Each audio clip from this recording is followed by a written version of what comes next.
This will be a short review of the Airsoft US Model 1928 Thompson submachine gun. You can get a look on the trademarks right there. You can pick this up from Big 5 for a little under $200 or from various airsoft websites. This red tape, just for the record, doesn't come with the gun. I just put that on there because I was bored. As an orange tip for safety so you don't get shot by the cops. Front sight metal, barrels metal. This is the full metal version. So all the parts that should be metal are for the most part. Trigger, selector, mag release, sights, all that, the body. However, the wood parts aren't made out of wood. They're synthetic. But this gun is really heavy as it is. And if you threw real wood on there, I don't think you'd really want to airsoft with this. The drum magazine that it comes with holds 450 shots. It's really heavy. It really adds like half the weight of the gun. Mine is broken now. I dropped it on concrete, slipped out of my hands. Don't drop it. Misfeeds a lot now. I can buy extra stick mags for it that are available online, so you can get them if your mags break. But hopefully I'll get a newer gun before then. So the battery, it takes an 8.4 volt that goes in the back of here. I'll show you how to undo that real fast. Just set this down. So you're going to want to open this little hatch here, right there. You're going to pull it out and twist it. And then you can reach in and access your battery compartment. Now, despite the large size of the stock, most of it is solid in there and you can't really fit much. So unfortunately, you're just going to have to stick with the 8.4 or 9.6.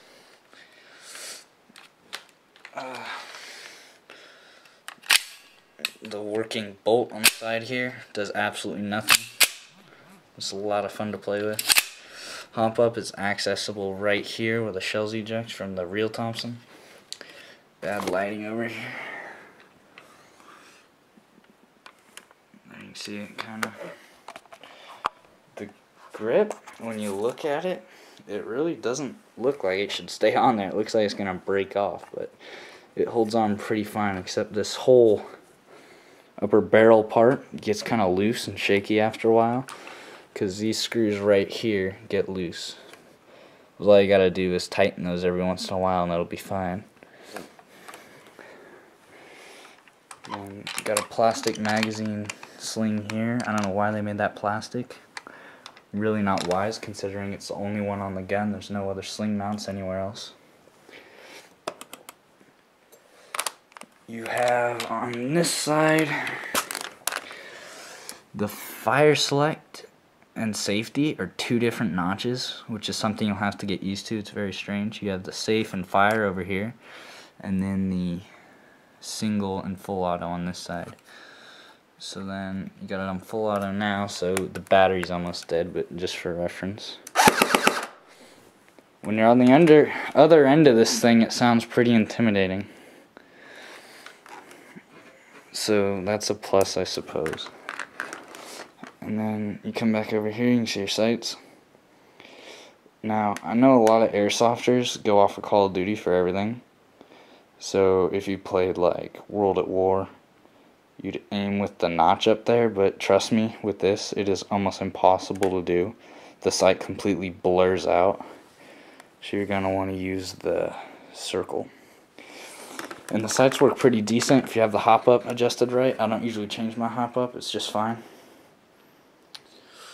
The gearbox is in here. I had some problems with mine, it just stopped firing for a while. Then I had my friend help me out. All we had to do was unscrew this and adjust it so it's just a little bit looser. It was too tight. So if you have that problem and your gun starts making a screeching noise, don't throw it away or anything, you can fix it just fine. You have some trademarks over here. US model 1928.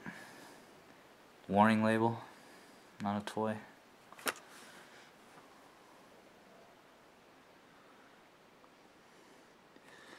Thompson submachine gun, caliber 6mm. I suggest using 20s in this gun because 25s are pushing it a little heavy, and 12s will just fly up in the air. So here we have US patents next to made in China. That's brilliant. This tape, as I said, I just added before, it's not part of the gun. The magazine, I'm not really impressed with. It's massive and it only holds 450 rounds.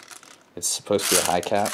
I mean, this whole thing is huge and it only fills up a little tiny cavity in there. So that's how you load it. You just dump BBs in here. I use my water bottle filter. And then to wind it, use this large winder in the front, which is kind of convenient because you don't hurt your fingers, but at the same time it's a little annoying and tiring. There's a belt clip on it, so you can clip it on your belt, carry extras, except I don't know why you'd want to put a heavy drum mag on your belt. Your pants will fall off before it comes handy. The trigger feels pretty good, works fine. I've had a few jams with this gun. Just you use the wrong BBs or gearbox starts messing up, it will just screw it up. It's always been fixable before though. So if you're a World War II guy and you like to run around with Thompsons but you want a more gangster style or just the grip, and then you can buy stick mags, that's what I'd suggest, then this is a pretty good op. Just under 200 bucks, not too bad for pricing. This thing though, you gotta be prepared. If you're looking for a submachine gun to run around with, and you're not too big on the World War II stuff, then this may not be the gun for you. You might be better off going with like an MP40 or a M1 carbine, because you pick this up and it feels longer than an M4. First time I held this when I was in the store, I felt like I was holding my arm out way farther than it should go. It really doesn't feel natural at first. It's something you get used to. Then also the grip, you realize there's no finger grooves up here, just for the bottom two. And I have big skinny fingers, so that took some getting used to. But the front grip is pretty comfortable. You get used to that too. Just the whole feel of the gun takes a little getting used to. To insert the magazine,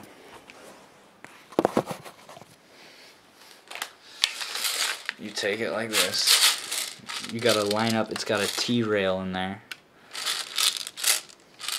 You're gonna line it up. And then it doesn't really slide that well, as you can see, so I usually just slap it in. And then you're good to go. And now it's loaded. It gets very heavy and somewhat uncomfortable. Let me zoom out so you can see it's quite a long gun. So it's not the most tactical of airsoft guns, but it pulls through. So I would suggest this if you're kind of just starting out. It's pretty good. Or if you just like World War II guns and you don't mind the weight and you'll pick up some stick mags. It's pretty decent. Not a super high firing rate, but all in all it's decently accurate.